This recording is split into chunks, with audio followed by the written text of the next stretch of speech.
英語聞き流しリスニング、英語テキストと MP3 ダウンロード、その他の物語はホームページからお聞きいただけます。88thpp.com 88thpp.com Now quite reassured, but unable to believe in so great a miracle, he opened his eyes and at once began to shout with happiness and admiration. From all the open tombs came thousands of splendid flowers. They spread everywhere, on the paths, on the trees, on the grass, and they went up and up until it seemed that they would touch the sky. They were great full-blown roses, showing their hearts, wonderful golden hearts from which came the hot, bright rays which had wrapped Havel in that summer warmth. Round the roses, birds sang and bees buzzed gaily. "I can't believe it. It's not possible," said Tyltyl. "What has become of the tombs and the stone crosses?" Dazzled and bewildered, the two children walked hand in hand through the graveyard, of which not a trace remained, for there was nothing but a wonderful garden on every side. They were as glad and happy as could be, after their terrible fright. They had thought that ugly skeletons would rise from the earth and run after them, pulling horrid faces. They had imagined all sorts of awful things. And now, in the presence of the truth, they saw that all that they had been told was a great big story and that death does not exist. They saw that there are no dead and that life goes on always, always, but under fresh forms. The fading rose sheds its pollen, which gives birth to other roses, and its scattered petals scent the air. The fruits come when the blossoms fall from the trees, and the dingy, hairy caterpillar turns into a brilliant butterfly. Nothing perishes, there are only changes. Beautiful birds circled all round Tyltyl and Mytyl. There were no blue ones among them, but the two children were so glad of their discovery that they asked for nothing more. Astonished and delighted, they kept on repeating, "There are no dead. There are no dead." Chapter 8. The Forest. As soon as Tyltyl and Mytyl were in bed, Light kissed them and faded away at once, so as not to disturb their sleep with the rays that always streamed from her beautiful self. It must have been about midnight, when Tyltyl, who was dreaming of the little blue children, felt a soft velvet paw pass to and fro over his face. He was surprised and sat up in bed in a bit of a fright, but he was soon reassured when he saw his friend Tylet's glowing eyes glittering in the dark. "Hush!" said the cat in his ear. "Hush! Don't wake anybody. If we can arrange to slip out without being seen, we shall catch the blue bird tonight. I have risked my life, oh my dearest master, in preparing a plan which will certainly lead us to victory." "But," said the boy, kissing Tylet, "Light would be so glad to help us, and besides I should be ashamed to disobey her." "If you tell her," said the cat, sharply, "all is lost, believe me. Do as I say, and the day is ours." As she spoke these words, she hastened to dress him and also Mytyl, who had heard a noise and was asking to go with them. "You don't understand," groaned Tyltyl. "You are too small, you don't know what a wicked thing we are doing." But the treacherous cat answered all his arguments, saying that the reason why he had not found the blue bird so far was just the fault of Light, who always brought brightness with her. Let the children only go hunting by themselves, in the dark, and they would soon find all the blue birds that make man's happiness. The traitress displayed such cleverness that, before long, Tyltyl's disobedience became a very fine thing in his own eyes. Each of Tylet's words provided a good excuse for his action or adorned it with a generous thought. He was too weak to set his will against trickery, allowed himself to be persuaded and walked out of the temple with a firm and cheerful step. Poor little fellow, if he could only have foreseen the terrible trap that awaited him. Our three companions set out across the fields in the white light of the moon. The cat seemed greatly excited, did nothing but talk and went so fast that the children were hardly able to keep up with her. "This time," she declared, "we shall have the blue bird, I am sure of it. I asked all the trees in the very oldest forest, they know him, because he hides among them. Then, in order to have everybody there, I sent the rabbit to beat the assembly and call the principal animals in the country. They reached the edge of the dark forest in an hour's time. Then, at a turn in the road, they saw, in the distance, someone who seemed to be hurrying towards them. Tylet arched her back, she felt that it was her old-time enemy. She quivered with rage. Was he once more going to thwart her plans? Had he guessed her secret? Was he coming, at the last moment, to save the children's lives? She leaned over to Tyltyl and whispered to him, in her most honeyed voice, "I am sorry to say it is our worthy friend the dog. It is 1,000 pities, because his presence will make us fail in our object. He is on the worst of terms with everybody, even the trees. Do tell him to go back." "Go away, you ugly thing," said Tyltyl, shaking his fist at the dog. Dear old faithful Tylo, who had come because he suspected the cat's plans, was much hurt by these hard words. He was ready to cry, was still out of breath from running and could think of nothing to say. "Go away, I tell you," said Tyltyl again. "We don't want you here and there's an end of it. You're a nuisance, there." The dog was an obedient animal and, at any other time, he would have gone, but his affection told him what a serious business it was and he stood stock still. "Do you allow this disobedience?" said the cat to Tyltyl, in a whisper. "Hit him with your stick." Tyltyl beat the dog, as the cat suggested. "There, that will teach you to be more obedient," he said. The poor dog howled at receiving the blows, but there was no limit to his self-sacrifice. He went up to his young master pluckily and, taking him in his arms, cried, "I must kiss you now you've beaten me." Tyltyl, who was a good-hearted little fellow, did not know what to do, and the cat swore between her teeth like a wild beast. Fortunately, dear little Mydle interfered on our friend's behalf. No, I want him to stay," she pleaded. "I'm frightened when Tyla's not with us." Time was short and they had to come to a decision. "I'll find some other way to get rid of the idiot," thought the cat. And, turning to the dog, she said, in her most gracious manner, "We shall be so pleased if you will join us." As they entered the great forest, the children stuck close together, with the cat and the dog on either side of them. They were awed by the silence and the darkness and they felt much relieved when the cat exclaimed, "Here we are. Turn the diamond." Then the light spread around them and showed them a wonderful sight. They were standing in the middle of a large round space in the heart of the forest, where all the old trees seemed to reach up to the sky. Wide avenues formed a white star amidst the dark green of the wood. Everything was peaceful and still, but suddenly a strange shiver ran through the foliage, the branches moved and stretched like human arms, the roots raised the earth that covered them, came together, took the shapes of legs and feet and stood on the ground. A tremendous crash rang through the air, the trunks of the trees burst open and each of them let out its soul, which made its appearance like a funny human figure. Some stepped slowly from their trunks, others came out with a jump, and all of them gathered inquisitively round our friends. The talkative poplar began to chatter like a magpie. "Little men. We shall be able to talk to them. We have done with silence. Where do they come from? Who are they?" And so he rattled on. The lime tree, who was a jolly, fat fellow, came up calmly, smoking his pipe. The conceited and dandified chestnut tree screwed his glass into his eye to stare at the children. He wore a coat of green silk embroidered with pink and white flowers. He thought the little ones too poor looking and turned away in derision. "He thinks he's everybody, since he has taken to living in town. He despises us," sneered the poplar, who was jealous of him. Oh dear.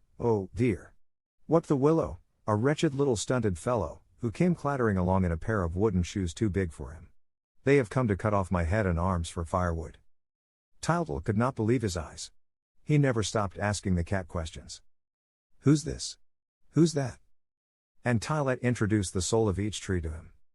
There was the elm, who was a sort of short-winded, paunchy, crabby gnome; the beech, an elegant, sprightly person; the birch, who looked like the ghosts in the palace of night, with his white flowing garments and his restless gestures.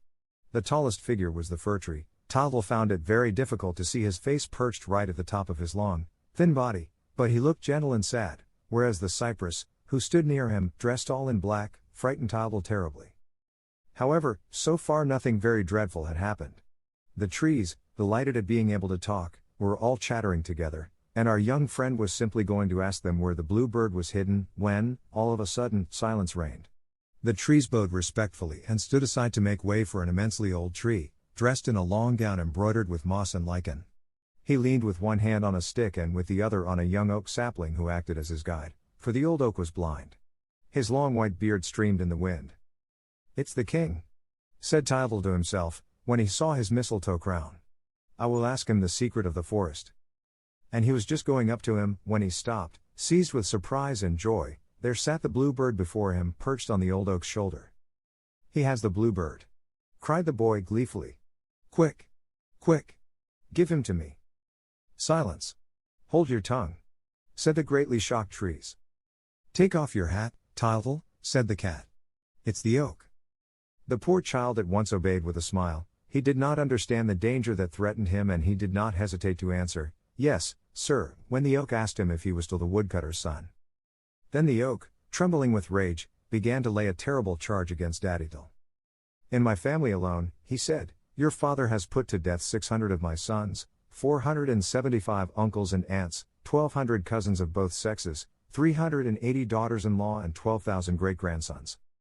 No doubt his anger made him exaggerate a little, but Tyltal listened without protest and said, very politely, I beg your pardon, sir, for disturbing you. The cat said that you would tell us where the bluebird is. The oak was too old not to know all there was to know about men and animals. He smiled in his beard when he guessed the trap laid by the cat, and he felt very glad at it, for he had long wished to revenge the whole forest for the slavery to which man had subjected it. It's for the fairy Barrowloon's little girl, who is very ill, the boy continued. Enough, said the oak, silencing him. I do not hear the animals. Where are they? All this concerns them as much as us. We, the trees, must not assume the responsibility alone for the grave measures that have become necessary. Here they come, said the fir tree, looking over the top of the other trees. They are following the rabbit. I can see the souls of the horse, the bull, the ox, the cow, the wolf, the sheep, the pig, the goat, and the bear. All the animals now arrived. They walked on their hind legs and were dressed like human beings. They solemnly took up their positions in a circle among the trees, all except the frivolous goat, who began to skip down the avenues, and the pig, who hoped to find some glorious truffles among the roots that had newly left the ground. Are all here present? Asked the oak. The hen could not leave her eggs, said the rabbit. The hare was out for a run, the stag has pains in his horns and his corns, the fox is ill, here is the doctor's certificate, the goose did not understand and the turkey flew into a passion. Look, whispered Tyltal to Mydle. Aren't they funny? They are just like the rich children's fine toys in the windows at Christmas time. The rabbit especially made them laugh, with his cocked hat over his big ears, his blue, embroidered coat and his drum slung in front of him. Meanwhile, the oak was explaining the situation to his brothers the trees and to the animals. Treacherous Tylette had been quite right in reckoning on their hatred. The child you see before you, said the oak, thanks to a talisman stolen from the powers of earth, is able to take possession of our bluebird and thus to snatch from us the secret which we have kept since the origin of life. Now we know enough of man to entertain no doubt as to the fate which he reserves for us, once he is in possession of this secret. Any hesitation would be both foolish and criminal. It is a serious moment, the child must be done away with before it is too late. What is he saying? Asked Tyltal, who could not make out what the old tree was driving at. The dog was prowling round the oak and now showed his fangs. Do you see my teeth, you old cripple? He growled. He is insulting the oak, said the beech indignantly. Drive him out, shouted the oak, angrily. He's a traitor. What did I tell you? Whispered the cat to Tyltal. I will arrange things. But send him away. Will you be off? Said Tyltal to the dog. Do let me worry the gouty old beggar's moss slippers, begged Tylo. Tyltal tried in vain to prevent him. The rage of Tylo, who understood the danger, knew no bounds, and he would have succeeded in saving his master, if the cat had not thought of calling in the ivy, who till then had kept his distance. The dog pranced about like a madman, abusing everybody. He railed at the ivy. Come on, if you dare, you old ball of twine, you. The onlookers growled, the oak was pale with fury at seeing his authority denied, the trees and the animals were indignant, but, as they were cowards, not one of them dared protest, and the dog would have settled all of them, if he had gone on with his rebellion. But Tyltal threatened him harshly, and, suddenly yielding to his docile instincts, Tylo lay down at his master's feet. Thus it is that our finest virtues are treated as faults, when we exercise them without discrimination. From that moment, the children were lost. The ivy gagged and bound the poor dog, who was then taken behind the chestnut tree and tied to his biggest root. Now, cried the oak, in a voice of thunder, we can take counsel quietly. This is the first time that it is given us to judge man. I do not think that, after the monstrous injustice which we have suffered, there can remain the least doubt as to the sentence that awaits him. One cry rang from every throat. Death! Death! Death! The poor children did not at first understand their doom, for the trees and animals, who were more accustomed to talking their own special language, did not speak very distinctly, and, besides, the innocent children could never imagine such cruelty. What is the matter with them? Asked the boy. Are they displeased? Don't be alarmed, said the cat. They are a little annoyed because spring is late. And she went on talking into Tyltal's ear, to divert his attention from what was happening. While the trusting lad was listening to her fibs, the others were discussing which form of execution would be the most practical and the least dangerous. The bull suggested a good butt with the horns, the beech offered his highest branch to hang the little children on, and the ivy was already preparing a slipknot. The fir tree was willing to give the 4 planks for the coffin and the cypress the perpetual grant of a tomb. By far the simplest way, whispered the willow, would be to drown them in one of my rivers. And the pig grunted between his teeth. In my opinion, the great thing would be to eat the little girl. She ought to be very tender. Silence! Roared the oak. What we have to decide is which of us shall have the honor of striking the first blow. That honor falls to you, our king, said the fir tree. Alas, I am too old, replied the oak. I am blind and infirm. To you, my evergreen brother, be the glory, in my place, of striking the decisive blow that shall set us free. But the fir tree declined the honor on the pretext that he was all ready to have the pleasure of burying the 2 victims and that he was afraid of rousing jealousy. He suggested the beech, as owning the best club. It is out of the question, said the beech. You know I am worm-eaten. Asked the elm and the cypress. Thereupon the elm began to moan and groan. A mole had twisted his great toe the night before and he could hardly stand upright, and the cypress excused himself and so did the poplar, who declared that he was ill and shivering with fever. Then the oak's indignation flared up. You are afraid of man, he exclaimed. Even those unprotected and unarmed little children inspire you with terror. Well, I shall go forth alone, old and shaky and blind as I am, against the hereditary enemy. Where is he?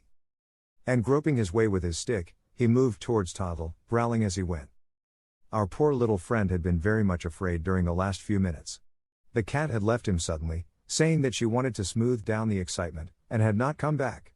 Mydle nestled trembling against him, and he felt very lonely, very unhappy among those dreadful people whose anger he was beginning to notice. When he saw the oak marching on him with a threatening air, he drew his pocket knife and defied him like a man. Is it I he's after, that old one, with his big stick? He cried. But, at the sight of the knife, man's irresistible weapon, all the trees shook with fright and rushed at the oak to hold him back. There was a struggle, and the old king, conquered by the weight of years, threw away his stick. Shame on us! He shouted. Shame on us! Let the animals deliver us. The animals were only waiting for this. All wanted to be revenged together. Fortunately, their very eagerness caused a scrimmage which delayed the murder of the dear little ones. Mydle uttered piercing screams. Don't be afraid, said Toddle, doing his best to protect her. I have my knife. The little chap means to die game, said the cock. That's the one I shall eat first, said the pig, eyeing Mydle greedily. What have I done to all of you? Asked Toddle. Nothing at all, my little man, said the sheep. Eaten my little brother, my 2 sisters, my 3 uncles, my aunt, my grandpapa and my grandmama. Wait, when you're down, you shall see that I have teeth also. And so the sheep and the horse, who were the greatest cowards, waited for the little fellow to be knocked down before they dared take their share in the spoil. While they were talking, the wolf and the bear treacherously attacked Toddle from behind and pushed him over. It was an awful moment. All the animals, seeing him on the ground, tried to get at him. The boy raised himself to one knee and brandished his knife. Mydle uttered yells of distress, and, to crown all, it suddenly became dark. Toddle called wildly for assistance. Help! Help! Tylo! Tylo! To the rescue! Where is Tylette? Come! Come! The cat's voice was heard in the distance, where she was craftily keeping out of sight.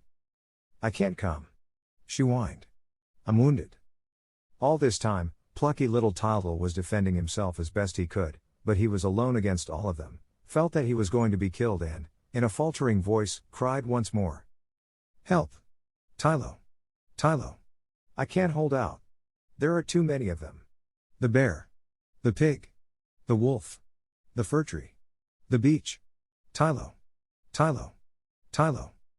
Then the dog came leaping along, dragging his broken bonds and elbowing his way through the trees and animals and flung himself before his master, whom he defended furiously. Here, my little god. Don't be afraid. Have at them. I know how to use my teeth. All the trees and animals raised a loud outcry. Renegade. Idiot. Traitor. Felon. Simpleton. Sneak. Leave him. He's a dead man. Come over to us. The dog fought on. Never. Never. I alone against all of you. Never. Never. True to the gods, to the best, to the greatest. Take care, my little master, here's the bear. Look out for the bull. Tyltyl vainly tried to defend himself. I'm done for, Tylo. It was a blow from the elm. My hand's bleeding. And he dropped to the ground. No, I can hold out no longer. They are coming, said the dog. I hear somebody. We are saved. It is Light. Saved. Saved. See, they're afraid, they're retreating. Saved, my little king. And, sure enough, Light was coming towards them, and with her the dawn rose over the forest, which became light as day. What is it? What has happened? She asked, quite alarmed at the sight of the little ones and their dear Tylo covered with wounds and bruises. Why, my poor boy, didn't you know? Turn the diamond quickly. Tyltyl hastened to obey, and immediately the souls of all the trees rushed back into their trunks, which closed upon them. The souls of the animals also disappeared, and there was nothing to be seen but a cow and a sheep browsing peacefully in the distance. The forest became harmless once more, and Tyltyl looked around him in amazement. No matter, he said, but for the dog, and if I hadn't had my knife. Light thought that he had been punished enough and did not scold him. Besides, she was very much upset by the horrible danger which he had run. Tyltyl, Mytyl and the dog, glad to meet again safe and sound, exchanged wild kisses. They laughingly counted their wounds, which were not very serious. Tylette was the only one to make a fuss. The dog's broken my paw. She mewed. Tylo felt as if he could have made a mouthful of her. Never mind, he said. It'll keep. Leave her alone, will you, you ugly beast? Said Mytyl. Our friends went back to the Temple of Light to rest after their adventure. Tyltyl, repenting of his disobedience, dared not even mention the blue bird of which he had caught a glimpse, and Light said to the children, gently, let this teach you, dears, that man is all alone against all in this world. Never forget that. A regular waterfall of tears came gushing from her eyes, flooding all around her. Chapter 9. The Leave-Taking. Weeks and months had passed since the children's departure on their journey, and the hour of separation was at hand. Light had been very sad lately. She had counted the days in sorrow, without a word to the animals and things, who had no idea of the misfortune that threatened them. On the day when we see them for the last time, they were all out in the gardens of the temple. Light stood watching them from a marble terrace, with Tyltyl and Mytyl sleeping by her side. Much had happened in the past 12 months, but the life of the animals and things, which had no intelligence to guide it, had made no progress, on the contrary. Bread had eaten so much that he was now not able to walk, milk, devoted as ever, dragged him along in a bath chair. Fire's nasty temper had made him quarrel with everybody and he had become very lonely and unhappy in consequence. Water, who had no will of her own, had ended by yielding to Sugar's sweet entreaties. They were now married, and Sugar presented a most piteous sight. The poor fellow was reduced to a shadow of his former self, shrank visibly day by day and was sillier than ever, while Water, in marrying, had lost her principal charm, her simplicity. The cat had remained the liar that she always was, and our dear friend Tylo had never been able to overcome his hatred for her. Poor things, thought Light, with a sigh. They have not gained much by receiving the benefit of life. They have traveled and seen nothing of all the wonders that surrounded them in my peaceful temple. They were either quarreling with one another or overeating themselves until they fell ill. They were too foolish to enjoy their happiness and they will recognize it for the first time presently, when they are about to lose it. At that moment, a pretty dove, with silver wings, alighted on her knees. It wore an emerald collar round its neck, with a note fastened to the clasp. The dove was the fairy Barraloon's messenger. Light opened the letter and read these few words. Remember that the year is over. Then Light stood up, waved her wand and everything disappeared from sight. A few seconds later, the whole company were gathered together outside a high wall with a small door in it. The first rays of the dawn were gilding the treetops. Tyltyl and Mytyl, whom Light was fondly supporting with her arms, woke up, rubbed their eyes and looked around them in astonishment. What? Said Light to Tyltyl. Don't you know that wall and that little door? The sleepy boy shook his head. He remembered nothing. Then Light assisted his memory. The wall, she said, surrounds a house which we left one evening just a year ago today. Just a year ago? Why, then. And, clapping his hands with glee, Tyltyl ran to the door. We must be near Mummy. I want to kiss her at once, at once, at once. But Light stopped him. It was too early, she said. Mummy and Daddy were still asleep and he must not wake them with a start. Besides, she added, the door will not open till the hour strikes. What hour? Asked the boy. The hour of separation, Light answered, sadly. What? said Tyltyl, in great distress. "Are you leaving us?" "I must," said Light. "The year has passed. The fairy will come back and ask you for the bluebird." "But I haven't got the bluebird," cried Tyltyl. The one of the land of memory turned quite black, the one of the future flew away, the nights are dead, those in the graveyard were not blue, and I could not catch the one in the forest. Will the fairy be angry? What will she say? "Never mind, dear," said Light. "You did your best. And, though you did not find the bluebird, you deserve to do so, for the goodwill, pluck and courage which you showed." Light's face beamed with happiness as she spoke these words, for she knew that to deserve to find the bluebird was very much the same thing as finding it, but she was not allowed to say this, for it was a beautiful mystery, which Tyltyl had to solve for himself. She turned to the animals and things, who stood weeping in a corner, and told them to come and kiss the children. Bread at once put down the cage at Tyltyl's feet and began to make a speech. "In the name of all, I crave permission." "You shan't have mine," cried Fire. "Order," cried Water. "We still have tongues of our own," roared Fire. "Yes, yes," screamed Sugar, who, knowing that his end was at hand, kept kissing Water and melting before the others' eyes. Poor Bread in vain tried to make his voice heard above the din. Light had to interfere and command silence. Then Bread spoke his last words. "I am leaving you," he said, between his sobs. "I am leaving you, my dear children, and you will no longer see me in my living form. Your eyes are about to close to the invisible life of things, but I shall be always there, in the bread pan, on the shelf, on the table, beside the soup, I who am, if I may say so, the most faithful companion, the oldest friend of man." "Well, and what about me?" shouted Fire, angrily. "Silence," said Light. "The hour is passing. Be quick and say goodbye to the children." Fire rushed forward, took hold of the children, one after the other, and kissed them so violently that they screamed with pain. "Oh! Oh! He's burning me! Oh! Oh! He's scorched my nose!" "Let me kiss the place and make it well," said Water, going up to the children gently. This gave Fire his chance. "Take care," he said, "you'll get wet." "I am loving and gentle," said Water. "I am kind to human beings." "What about those you drown?" asked Fire. But Water pretended not to hear. "Love the wells, listen to the brooks," she said. "I shall always be there. When you sit down in the evening, beside the springs, try to understand what they are trying to say." Then she had to break off, for a regular waterfall of tears came gushing from her eyes, flooding all around her. However, she resumed. "Think of me when you see the water bottle. You will find me also in the ewer, the watering can, the cistern and the tap." Then Sugar came up, with a limping walk, for he could hardly stand on his feet. He uttered a few words of sorrow, in an affected voice, and then stopped, for tears, he said, were not in harmony with his temperament. "Humbug!" cried Bread. "Sugarplum! Lollipop! Caramel!" yelped Fire. Closely pursued by the dog, who overwhelmed her with bites, blows and kicks. And all began to laugh, except the two children, who were very sad. "Where are Tylette and Tylo gone to?" asked our hero. At that moment, the cat came running up, in a terrible state. Her hair was on end and disheveled, her clothes were torn, and she was holding a handkerchief to her cheek, as though she had the toothache. She uttered terrible groans and was closely pursued by the dog, who overwhelmed her with bites, blows and kicks. The others rushed in between them to separate them, but the two enemies continued to insult and glare at each other. The cat accused the dog of pulling her tail and putting tin tacks in her food and beating her. The dog simply growled and denied none of his actions. "You've had some," he kept saying, "you've had some and you're going to have some more."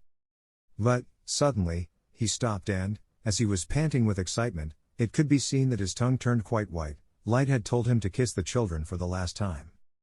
"For the last time?" stammered poor Tylo. "Are we to part from these poor children?" His grief was such that he was incapable of understanding anything. "Yes," said Light. "The hour which you know of is at hand. We are going to return to silence." Thereupon the dog, suddenly realizing his misfortune, began to utter real howls of despair and fling himself upon the children, whom he loaded with mad and violent caresses. "No. No," he cried. "I refuse. I refuse. I shall always talk. And I shall be very good. You will keep me with you, and I shall learn to read and write and play dominoes. And I shall always be very clean. And I shall never steal anything in the kitchen again." He went on his knees before the two children, sobbing and entreating, and, when Tylo, with his eyes full of tears, remained silent, dear Tylo had a last magnificent idea. Running up to the cat, he offered, with smiles that looked like grins, to kiss her. Tylet, who did not possess his spirit of self-sacrifice, leapt back and took refuge by Meitl's side. Then Meitel said, innocently, "You, Tylet, are the only one that hasn't kissed us yet." The cat put on a mincing tone. "Children," said she, "I love you both as much as you deserve." There was a pause. "And now," said Light, "let me, in my turn, give you a last kiss." As she spoke, she spread her veil round them as if she would have wrapped them for the last time in her luminous might. Then she gave them each a long and loving kiss. Tytel and Meitel hung on to her beseechingly. "No, no, no, Light," they cried. "Stay here with us. Daddy won't mind. We will tell Mummy how kind you have been." "Where will you go all alone?" "Not very far, my children," said Light. "Over there to the land of the silence of things." "No, no," said Tytel. "I won't have you go." But Light quieted them with a motherly gesture and said words to them which they never forgot. Long after, when they were a grandfather and grandmother in their turn, Tytel and Meitel still remembered them and used to repeat them to their grandchildren. Here are Light's touching words. "Listen, Tytel. Do not forget, child, that everything that you see in this world has neither beginning nor end. If you keep this thought in your heart and let it grow up with you, you will always, in all circumstances, know what to say, what to do and what to hope for." And, when our two friends began to sob, she added, lovingly, "Do not cry, my dear little ones. I have not a voice like water, I have only my brightness, which man does not understand. But I watch over him to the end of his days. Never forget that I am speaking to you in every spreading moonbeam, in every twinkling star, in every dawn that rises, in every lamp that is lit, in every good and bright thought of your soul." At that moment, the grandfather's clock in the cottage struck 8 o'clock. Light stopped for a moment and then, in a voice that grew suddenly fainter, whispered, "Goodbye. Goodbye. The hour is striking. Goodbye." Her veil faded away, her smile became paler, her eyes closed, her form vanished and, through their tears, the children saw nothing but a thin ray of light dying away at their feet. Then they turned to the others, but these had disappeared. Chapter 10. The Awakening. The grandfather's clock until the woodcutter's cottage had struck 8, and his two little children, Tytel and Meitel, were still asleep in their little beds. Mummiedel stood looking at them, with her arms akimbo and her apron tucked up, laughing and scolding in the same breath. "I can't let them go on sleeping till midday," she said. "Come, get up, you little lazybones." But it was no use shaking them, kissing them or pulling the bedclothes off them. They kept on falling back upon their pillows, with their noses pointing at the ceiling, their mouths wide open, their eyes shut and their cheeks all pink. At last, after receiving a gentle thump in the ribs, Tytel opened one eye and murmured, "What? Light? Where are you? No, no, don't go away." "Light!" cried Mummiedel, laughing. "Why, of course, it's Light. Has been for ever so long. What's the matter with you? You look quite blinded." "Mummy. Mummy," said Tytel, rubbing his eyes. "It's you." "Why, of course, it's I. Why do you stare at me in that way? Is my nose turned upside down, by any chance?" Tytel was quite awake by this time and did not trouble to answer the question. He was beside himself with delight. It was ages and ages since he had seen his mummy and he never tired of kissing her. Mummiedel began to be uneasy. What could the matter be? Had her boy lost his senses? Here he was suddenly talking of a long journey in the company of the fairy and water and milk and sugar and fire and bread and light. He made believe that he had been away a year. "But you haven't left the room," cried Mummiedel, who was now nearly beside herself with fright. "I put you to bed last night and here you are this morning. It's Christmas Day, don't you hear the bells in the village?" "Of course, it's Christmas Day," said Tytel, obstinately, "seeing that I went away a year ago, on Christmas Eve. You're not angry with me? Did you feel very sad? And what did Daddy say?" "Come, we're still asleep," said Mummiedel, trying to take comfort. "You've been dreaming. Get up and put on your breeches and your little jacket." "Hello, I've got my shirt on," said Tytel. And, leaping up, he knelt down on the bed and began to dress, while his mother kept on looking at him with a scared face. The little boy rattled on. "Ask Meitel, if you don't believe me. Oh, we have had such adventures. We saw Granddad and Granny, yes, in the land of memory, it was on our way. They are dead, but they are quite well, aren't they, Mydle? And Mydle, who was now beginning to wake up, joined her brother in describing their visit to the grandparents and the fun which they had had with their little brothers and sisters. This was too much for Mummitle. She ran to the door of the cottage and called with all her might to her husband, who was working on the edge of the forest. Oh dear, she cried. I shall lose them as I lost the others. Do come. Come quick. Daddydle soon entered the cottage. With his axe in his hand, he listened to his wife's lamentations, while the two children told the story of their adventures over again and asked him what he had done during the year. You see, said Mummitle, crying. They have lost their heads, something will happen to them, run and fetch the doctor. But the woodcutter was not the man to put himself out for such a trifle. He kissed the little ones, calmly lit his pipe and declared that they looked very well and that there was no hurry. At that moment, there came a knock at the door and the neighbor walked in. She was a little old woman leaning on a stick and very much like the fairy Barraloon. The children at once flung their arms around her neck and capered round her, shouting merrily. It's the fairy Barraloon. The neighbor, who was a little hard of hearing, paid no attention to their cries and said to Mummitle, I have come to ask for a bit of fire for my Christmas stew. It's very chilly this morning. Good morning, children. Meanwhile, Toddle had become a little thoughtful. No doubt, he was glad to see the old fairy again, but what would she say when she heard that he had not the bluebird? He made up his mind like a man and went up to her boldly. Fairy Barraloon, I could not find the bluebird. What is he saying? Asked the neighbor, quite taken aback. Thereupon Mummitle began to fret again. Come, Toddle, don't you know Goody Berlingot? Why, yes, of course, said Toddle, looking the neighbor up and down. It's the fairy Barraloon. Very, what? Asked the neighbor. Barraloon, answered Toddle, calmly. Berlingot, said the neighbor. You mean Berlingot? Toddle was a little put out by her positive way of talking, and he answered. Barraloon or Berlingot, as you please, ma'am, but I know what I'm saying. Daddydle was beginning to have enough of it. We must put a stop to this, he said. I will give them a smack or two. Don't, said the neighbor, it's not worthwhile. It's only a little fit of dreaming, they must have been sleeping in the moonbeams. My little girl, who is very ill, is often like that. Mummitle put aside her own anxiety for a moment and asked after the health of neighbor Berlingot's little girl. She's only so-so, said the neighbor, shaking her head. She can't get up. The doctor says it's her nerves. I know what would cure her, for all that. She was asking me for it only this morning, for her Christmas present. She hesitated a little, looked at Toddle with a sigh and added, in a disheartened tone. What can I do? It's a fancy she has. The others looked at one another in silence. They knew what the neighbor's words meant. Her little girl had long been saying that she would get well if Toddle would only give her his dove, but he was so fond of it that he refused to part with it. Well, said Mummitle to her son, won't you give your bird to that poor little thing? She has been dying to have it for ever so long. My bird! Cried Toddle, slapping his forehead as though they had spoken of something quite out of the way. My bird! He repeated. That's true, I was forgetting about him. And the cage? Mydle, do you see the cage? It's the one which Bread carried. Yes, it's the same one, there it is. It's the blue bird we were looking for. We have been miles and miles and miles. And he was here all the time. Toddle would not believe his eyes.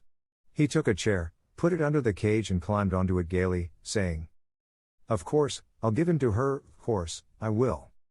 Then he stopped, in amazement. Why, he's blue, he said. It's my dove, just the same, but he has turned blue while I was away. And our hero jumped down from the chair and began to skip for joy, crying. It's the blue bird we were looking for.